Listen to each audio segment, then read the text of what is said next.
आज का दिन केवल एक साधारण दिन नहीं है, ये वो तिथि है जब आकाश और धरती के बीच एक अद्भुत सेतु बनता है। जब ग्रहों की चाल, नक्षत्रों की धड़कन और पंचांग के संयोग एक अदृश्य शक्ति को जन्म देते हैं। सोच कर देखिए, जब चंद्रमा और सूर्य की गति, नक्षत्रों की स्थिति और तिथि की शक्ति सभी एक बिंदु पर आकर ठहर जाते हैं तो क्या होता है। यही वो पल है जब साधारण मनुष्य असाधारण बन सकता है। यही वो संयोग है जब दुर्भाग्य को सौभाग्य में बदला जा सकता है। आज की विशेष तिथि, आज का विशेष नक्षत्र और आज का अद्भुत संयोग, इनका रहस्य इतना गहरा है कि अगर आप समझ गए तो मान लीजिए आपके जीवन की दिशा बदल सकती है। हाँ, ये कोई साधारण बात नहीं है, ये वो शक्ति है जिससे हमारे ऋषि मुनियों ने हजारों वर्षों पहले खोजा था। गुरुजी कहते हैं, समय से बड़ा कोई मंत्र नहीं और संयोग से बड़ा कोई वरदान नहीं। तो क्या आप तैयार हैं उस शक्ति को जगाने के लिए? क्या आप तैयार हैं उस रहस्य को सुनने के लिए जो आपकी किस्मत को बदल सकता है? क्योंकि आज जो हम आपको बताने वाले हैं वो सिर्फ ज्ञान नहीं, वो जीवन का सबसे बड़ा अवसर है। और अब आइए जानते हैं इस अद्भुत संयोग का रहस्य और इसके पीछे छुपी शक्ति।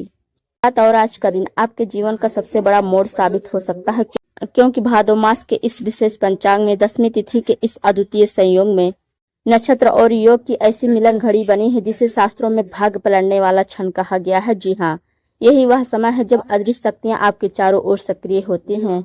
यही वह क्षण है जब आपके कर्मों की गूंज ब्रह्मांड में सुनाई देती है। और यही वह पल है जब आप शिव जी का स्मरण करके, शिव महापुराण के रहस्यमय उपाय को करके अपने जीवन से दुर्भाग्य और अंधकार को मिटा सकते हैं। लेकिन सावधान, यह अवसर बार बार नहीं मिलता। जो चूक गए वे पछताते रह जाते हैं। जरा सोचिए, कितनी बार आपने जीवन में मेहनत की होगी लेकिन फल अधूरा मिला। कितनी बार आपने सफलता का सपना देखा होगा लेकिन बीच राह में बाधाएं आ गई। कभी अचानक धन आपके हाथ से निकल गया, घर में कलेश ने चैन छीन लिया, कभी नौकरी या व्यापार में स्थिरता नहीं आई। और तब आप सोचते हैं, क्या सच में मेरे ऊपर कोई अदृश्य शक्ति हावी है? क्या सच में मेरा भाग्य साथ नहीं देता? आज के इस संयोग में आपके इन्हीं सवालों का उत्तर छिपा है। शिव महापुराण कहता है, जब दुर्भाग्य का अंधकार जीवन पर हावी हो, जब कष्ट चारों दिशाओं से घेर ले, जब धन का स्रोत बंद हो जाए और मनुष्य हार मानने लगे, तब शिव का स्मरण, शिव का उपाय और शिव की कृपा ही उसे नई राह दिखाती है। और गुरुजी कहते हैं, समय जब करवट लेता है तो वही क्षण साधक को अंधकार से उजाले में ले जाता है। आज वही समय है। मूल से पूर्वाषाढ़ नक्षत्र का संक्रमण, प्रीति योग से आयुष्मान योग की ओर यह एक अद्भुत परिवर्तन। यह कोई साधारण संयोग नहीं है, यह दुर्लभ है, यह रहस्यमयी है और यह भाग बदलने वाला है।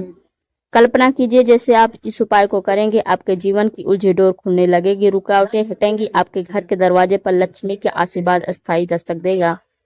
लेकिन याद रखिए, यह उपाय सिर्फ वही लोग कर पाएंगे जिनमें आस्था होगी, श्रद्धा होगी और हृदय में शिव के चरणों में समर्पण होगा। क्योंकि बिना श्रद्धा के यह उपाय अधूरा है और बिना विश्वास के यह उपाय निष्फल है। क्या आप जानते हैं पंचांग का यह समय क्यों इतना खास है? क्योंकि इस दिन का हर क्षण आपकी आत्मा को ब्रह्मांड से जोड़ता है। यह वह समय है जब चंद्रमा धनु राशि में रहता है और मूल नक्षत्र का प्रभाव हर नकारात्मक ऊर्जा को तोड़ने में सक्षम होता है। जैसे ही पूर्वाषाढ़ नक्षत्र आरंभ होता है, यह ऊर्जा अस्थायी सुख समृद्धि को बुलाती है। इसलिए शास्त्र कहते हैं, जो 10वीं तिथि में शिव को प्रसन्न करता है वह 11 जन्मों के पापों से मुक्त होता है। और जब 10वीं के बाद एकादशी का उदय हो रहा हो, तब यह संयोग और भी महान हो जाता है। लेकिन ध्यान रखिए, यह समय शक्ति देता है पर परीक्षा भी लेता है। यदि आप लापरवाही करेंगे, यदि आप इसे खेल समझकर करेंगे तो इसका असर उल्टा भी हो सकता है। दुर्भाग्य और बढ़ सकता है, नकारात्मक शक्तियां आपको और कस सकती है। इसलिए जब भी आप इस उपाय को करेंगे, हृदय और आत्मा से करेंगे, मन से शुद्ध होकर करेंगे, तभी परिणाम मिलेगा। क्या आपने कभी अनुभव किया है कि अचानक जीवन में सब कुछ बिना कारण बिगड़ने लगता है? कभी धन आते आते रुक जाता है, कभी रिश्तों में खटास बढ़ जाती है, कभी बीमारी घर के आंगन में डेरा डाल लेती है और कभी अचानक कोई बड़ा नुकसान हो जाता है। यही संकेत है कि आपकी जीवन ऊर्जा पर नकारात्मक शक्तियों का असर है और इनसे छुटकारा पाने का सबसे सरल और सबसे प्रभावशाली उपाय है शिव महापुराण का दुर्लभ उपाय। गुरुजी कहते हैं, शिव की शरण में जाने वाला कभी खाली हाथ नहीं लौटता, लेकिन शरण वही लेता है जिनका मन स्थिर और श्रद्धा से भरा हो। आज का यह दिन, यह रात, यह संयोग आपको वही अवसर दे रहा है। कल्पना कीजिए, आप दीपक जलाकर शिव जी के सामने यह उपाय कर रहे हैं और जैसे ही आप मंत्रोच्चारण करते हैं, वातावरण बदलने लगता है। हवा में एक दिव्य शांति उतरती है, घर की दीवारें तक इस कंपन को महसूस करती हैं और आप समझ जाते हैं यह कोई साधारण क्रिया नहीं है, यह शिव का आशीर्वाद है जो आपके जीवन को बदलने आया है। यही है आज का इस वीडियो का सबसे बड़ा रहस्य। यह उपाय इतना शक्तिशाली है कि अगर आप इसे श्रद्धा से करेंगे तो आपका भाग्य करवट लेगा। जो लोग वर्षों से कर्ज में दबे हैं उनके लिए यह उपाय मुक्ति का मार्ग है। जो लोग गरीबी और दुर्भाग्य से परेशान हैं उनके लिए यह समृद्धि का द्वार है। और जो लोग नकारात्मक शक्तियों के घेरे में फंसे हैं उनके लिए यह रक्षक कवच है। लेकिन यह उपाय सरल है पर रहस्यपूर्ण भी। इससे आपको सही समय, सही स्थान और सही विधि से करना होगा, क्योंकि अगर एक भी बात आपसे छूट गई तो प्रणाम अधूरा रह जाएगा। गुरु जी कहते हैं यदि आपने इसे पकड़ लिया तो आने वाले महीनों में आप खुद देखेंगे कि कैसे धन का प्रवाह बढ़ने लगेगा, कैसे आपके घर की नकारात्मक ऊर्जा मिटने लगेगी और कैसे हर दिशा से आपको सफलता मिलने लगेगी। तो बने रहिए हमारे साथ, क्योंकि आगे हम आपको बताएंगे इस उपाय के अद्भुत लाभ क्या हैं, कौन सी चेतावनियां हैं जिन्हें जानना जरूरी है, किस सामग्री की आवश्यकता होगी, कब और कहां करना है यह उपाय, और किन विशेष सावधानियों का ध्यान रखना है ताकि आप शिव जी का आशीर्वाद पूर्ण रूप से प्राप्त कर सकें। याद रखिए, आज की रात और आज का दिन आपकी तकदीर को नया मोड़ देने आया है। यह वीडियो अंत तक देखिएगा, क्योंकि अंत में आप वही रहस्य जानेंगे जो आपके जीवन का अंधकार मिटाकर उजाला लाने वाला है। अब तक आपने सुना कि यह विशेष संयोग, यह अद्वितीय तिथि और नक्षत्र क्यों इतना रहस्यमयी और शक्तिशाली है। आपने जाना कि शिव महापुराण में बताए गए उपाय किस तरह आपके जीवन के अंधकार को उजाले में बदल सकते हैं। और अब समय है उस सबसे महत्वपूर्ण हिस्से का, इस उपाय के अद्भुत लाभ और वो चेतावनियां जिन पर आपको अवश्य ध्यान देना चाहिए। इस उपाय के अद्भुत लाभ। धन की रुकावटें टूटना। अक्सर लोग शिकायत करते हैं मेहनत तो बहुत करता हूँ लेकिन पैसा हाथ में आते ही चला जाता है, कभी कर्ज उतरता ही नहीं, जैसे घर में लक्ष्मी प्रवेश करती ही नहीं है। यह उपाय आपके जीवन में धन की सारी रुकावटों को काट देगा, जैसे किसी ने आपके भाग्य पर ताला डाल दिया हो। और शिव जी का यह उपाय उस ताले की चाबी साबित होगा। जैसे ही आप श्रद्धा से इसे करेंगे, धीरे धीरे आपके जीवन में धन अस्थायी प्रवाह शुरू हो जाएगा। दुर्भाग्य का अंत। शास्त्रों में कहा गया है, दशमी में शिव की आराधना करने से 10 दिशाओं का दुर्भाग्य समाप्त होता है। इस उपाय का सबसे बड़ा चमत्कार है भाग्य की करवट। जो लोग सालों से असफलताओं के जाल में फंसे हुए हैं, अचानक देखेंगे कि परिस्थितियां बदल रही हैं। जहां पहले रास्ते बंद हो जाते थे वहां नए अवसर खुलने लगेंगे। नकारात्मक ऊर्जा का नाश।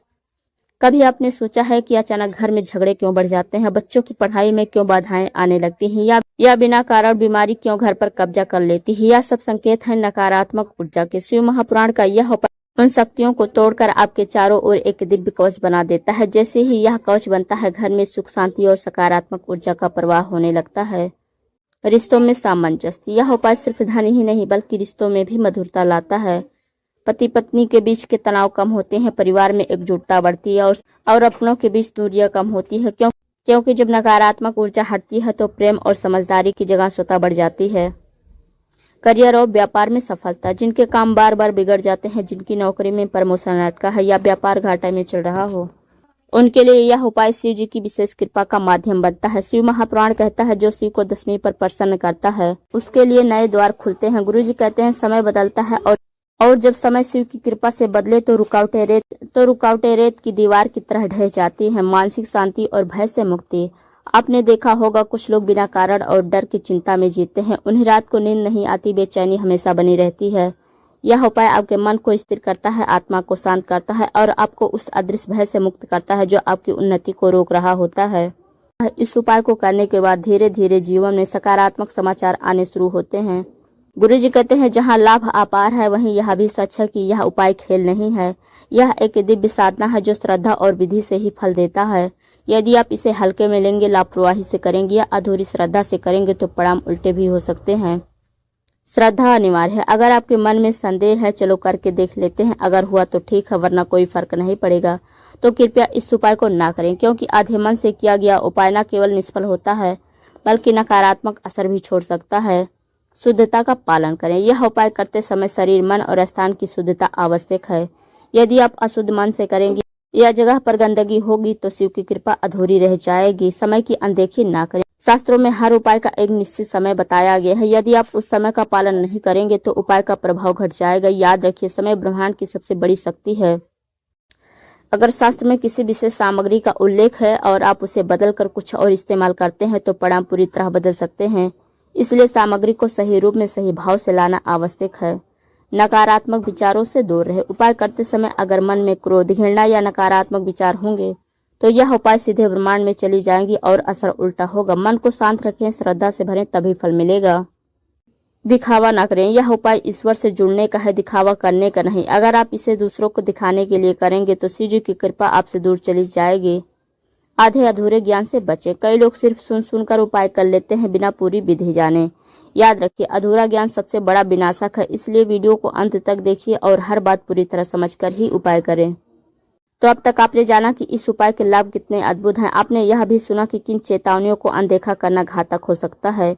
यही संतुलन इस उपाय को दिव्य बनाता है। श्रद्धा से करेंगे तो चमत्कार मिलेगा, लापरवाही से करेंगे तो नुकसान भी हो सकता है। और यही कारण है कि गुरुजी कहते हैं, शिव की साधना खेल नहीं है, यह आत्मा और ब्रह्मांड का मिलन है। इसमें श्रद्धा होगी तो जीवन बदल जाएगा और लापरवाही होगी तो जीवन बिखर भी सकता है।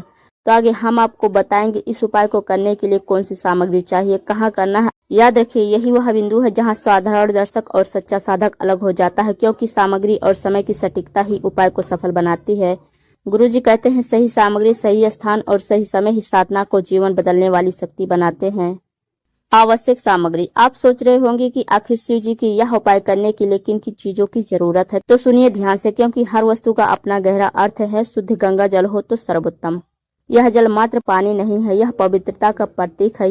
यह हर अशुद्धता को दूर करता है और स्थान को दिव्य बनाता है। सफेद कपड़ा या आसन जिस पर बैठकर साधना की जाएगी, सफेद रंग शांति और सकारात्मक ऊर्जा को बुलाता है। एक तांबे या पीतल का लोटा जल भरने के लिए। तांबा और पीतल दोनों ही नकारात्मक ऊर्जा को सोख लेते हैं। सफेद फूल, कुंड, कनेर, बेला या धतूरा शिव जी को सबसे प्रिय माने जाते हैं। फूल सौंदर्य, पवित्रता और आवाहन का प्रतीक है। बेलपत्र, यह तो शिव पूजन का सबसे अनिवार्य अंग है। हर पत्र पर ओम लिखकर चढ़ाने से कष्ट दूर होते हैं। काले तिल, शिव महापुराण में विशेष रूप से बताया गया है कि काले तिल पापनाशक होते हैं, इससे नकारात्मक शक्तियां दूर होती है। कच्चा दूध, गाय का हो तो उत्तम। शिवलिंग पर अभिषेक के लिए, यह समृद्धि और सौभाग्य का प्रतीक है। शहद और घी पंचामृत का हिस्सा, धन और सुख वृद्धि के लिए। चंदन या भस्म, शिव की साधना में भस्म का महत्व विशेष है। एक दीपक घी या तेल का, यह दीपक सिर्फ रोशनी नहीं बल्कि अंधकार मिटाने का प्रतीक है। इसे जलाने से घर में सकारात्मक ऊर्जा का संचार होता है। अगरबत्ती या धूप, वातावरण को शुद्ध और दिव्य बनाने के लिए। एक रुद्राक्ष माला हो तो सर्वोत्तम। मंत्र जप के लिए रुद्राक्ष शिव का ही स्वरूप माना जाता है। चावल, अच्छा संकल्प और अर्पण के लिए। शिव महापुराण या ओम नमः शिवाय का लिखित मंत्र पूजन के दौरान स्मरण और जप के लिए। उपाय करने के लिए सही समय। अब प्रश्न है, यह उपाय कहाँ किया जाए। याद रखिए, स्थान उतना ही महत्वपूर्ण है जितना सामग्री। शिव मंदिर, यदि संभव हो तो यह उपाय किसी प्राचीन शिव मंदिर में करें। मंदिर का वातावरण पहले से ही ऊर्जा से भरा होता है, वहां किया गया उपाय जल्दी फल देता है। दूसरा विकल्प है घर में शिवलिंग। यदि घर में शिवलिंग स्थापित हो तो उसके सामने यह उपाय कर सकते हैं, लेकिन स्थान को पहले शुद्ध करें। गंगा जल छिड़कें, धूप दीप जलाएं। नदी या तालाब के किनारे, यह स्थान भी अत्यंत शक्तिशाली माना गया है। बहते जल के पास किया गया पूजन नकारात्मक ऊर्जा को दूर ले जाता है। पीपल या बेल वृक्ष के नीचे, शास्त्रों में कहा गया है कि बेल वृक्ष में शिव का वास होता है। यदि संभव हो तो बेल वृक्ष के नीचे आसन बिछाकर यह उपाय करें। सबसे महत्वपूर्ण बात, स्थान चाहे घर हो या मंदिर, वातावरण शांत होना चाहिए, किसी का व्यवधान नहीं होना चाहिए। अब आता है उपाय करने का सबसे रहस्यमय हिस्सा, सही समय। क्योंकि पंचांग में आज का दिन ही विशेष संयोग के लिए हुए हैं। सर्वोत्तम समय, अभिजीत मुहूर्त दोपहर 12:01 से लेकर 12:51 तक। दूसरा विकल्प है अमृत काल, दोपहर 3:01 से लेकर 4:44 तक। इन दोनों समय में किया गया उपाय चमत्कारिक फल देता है। यदि संभव हो तो दोपहर 12:01 के बीच ही यह उपाय करें। तो अब आपके पास तीनों रहस्य आ चुके हैं। कौन सी सामग्री चाहिए, कहाँ करना है और कब करना है। यह ज्ञान साधारण नहीं है, यह वही है जो शिव महापुराण में वर्णित है और जिसे गुरुजी ने सदैव विशेष महत्व दिया है।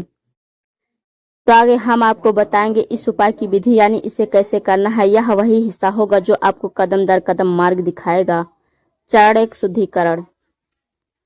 प्रातः सूर्योदय से पहले स्नान करें। 1 बाल्टी पानी में थोड़े से गंगा जल या तुलसी के पत्ते डाल लें। इस तरह से स्नान करते हुए मन में प्रार्थना करें, हे प्रभु, मेरे जीवन की समस्त नकारात्मकता धुल जाए। शुद्ध शरीर और मन के बिना किसी भी उपाय की शक्ति सक्रिय नहीं होती। जब हम स्नान कर शुद्ध होते हैं तो हमारे चारों ओर नकारात्मक तरंगे नष्ट होती हैं और सकारात्मक ऊर्जा प्रवाहित होने लगती हैं। चरण 2, पूजा स्थान की तैयारी। घर के मंदिर उत्तर पूर्व दिशा ईशान कोण को चुनें। जब जमीन पर एक लाल या पीले कपड़े का आसन बिछाएं, उस पर एक थाली रखें और उसमें अक्षत, हल्दी और रोली से एक स्वास्तिक बनाएं। बीच में भगवान शिवलिंग या विष्णु माता लक्ष्मी की तस्वीर या प्रतिमा स्थापित करें। उत्तर पूर्व दिशा को देवताओं की दिशा कहा जाता है। जब हम यही उपाय करते हैं तो ऊर्जा चारों ओर फैलती है और घर परिवार में सकारात्मक कंपन उत्पन्न होती हैं। चरण 3, दीप और धूप का प्रज्वलन। एक शुद्ध घी का दीपक जलाएं, उसमें 2 बातियां रखें, एक माता लक्ष्मी के लिए और एक भगवान शिव के लिए। चंदन या कपूर से धूप जलाएं। दीपक जलाने का अर्थ है अंधकार का नाश। घी का दीपक आत्मा को पवित्र करता है और घर के कोनों में छिपी नकारात्मक शक्तियों को दूर भगाता है। संकल्प। हाथ में फूल और अक्षत लेकर अपने इष्ट देव के सामने प्रार्थना करें। संकल्प ले, मैं अपना नाम ले आज 10वीं तिथि श्रावण नक्षत्र मंगलवार के पावन संयोग पर यह उपाय कर रहा हूँ ताकि मेरे जीवन से ऋण दरिद्रता विघ्न दूर हो, सुख समृद्धि का वास हो। संकल्प मन और आत्मा की शक्ति को एक दिशा में केंद्रित करता है। बिना संकल्प के किया गया उपाय अधूरा माना जाता है। चरण 5, उपाय की मुख्य विधि। एक तांबे के पात्र में शुद्ध जल लें, उसमें थोड़े से काले तिल, तुलसी के पत्ते और केसर डालें। इस पात्र को शिवलिंग या विष्णु माता लक्ष्मी के सामने रखें। 11 बार ओम नमो भगवते या ओम नमः शिवाय मंत्र का उच्चारण करें। अब इस जल से भगवान शिव पर अर्घ्य अर्पित करें। साथ ही एक लाल पुष्प और 11 तुलसी पत्ते अर्पित करें। अंत में घर के सभी सदस्यों का नाम लेकर प्रार्थना करें। काला तिल पाप और दोष निवारण करता है। तुलसी पत्ते विष्णु लक्ष्मी की कृपा लाते हैं। केसर धन और ऐश्वर्य का प्रतीक है। जब ये तीनों मिलकर अर्घ्य में चढ़ाए जाते हैं तो ऋण निवारण और धन आगमन के द्वार खुलते हैं। चरण 6, विशेष भोग अर्पण। खीर या मीठे चावल बनाकर माता लक्ष्मी को अर्पित करें। इस भोग में हल्का सा केसर डालें। पहले भगवान को भोग लगाएं, फिर परिवार के सभी लोग मिलकर इसे प्रसाद के रूप में ग्रहण करें। माँ लक्ष्मी को मीठा भोग अत्यंत प्रिय है। जब प्रसाद घर के सभी लोग मिलकर ग्रहण करते हैं तो घर में आपसी प्रेम, एकता और समृद्धि आती है। चरण 7, कर्ज मुक्ति का विशेष महामंत्र जाप।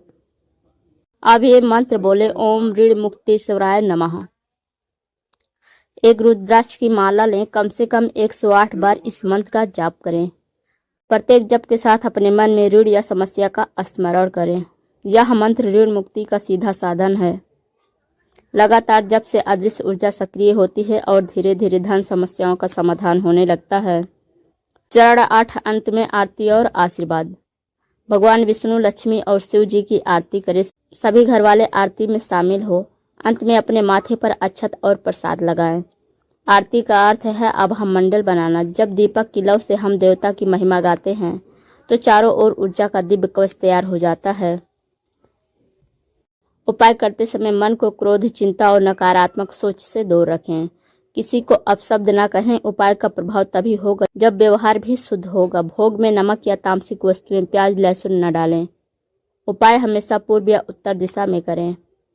गुरुजी कहते हैं, जब भी कोई व्यक्ति किसी विशेष तिथि या नक्षत्र योग के प्रभावशाली समय में उपाय करता है तो वह केवल भक्ति या श्रद्धा से ही नहीं बल्कि सावधानियों से भी परिणाम प्राप्त होता है। बिना सावधानी के साथ कोई भी कार्य पूर्ण सिद्धि तक नहीं पहुंचता, लेकिन जो व्यक्ति सावधानी पूर्वक चलता है उससे सब कुछ प्राप्त होता है।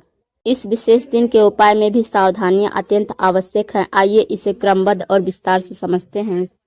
संकल्प शुद्ध होना चाहिए। उपाय करते समय आपका संकल्प बिल्कुल शुद्ध होना चाहिए। यदि संकल्प में स्वार्थ, किसी को हानि पहुंचाने की भावना या लालच है तो उपाय का फल कमजोर हो जाता है।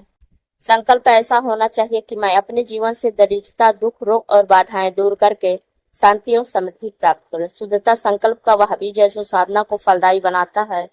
मन और शरीर की पवित्रता। उपाय करने से पहले स्नान अनिवार्य है।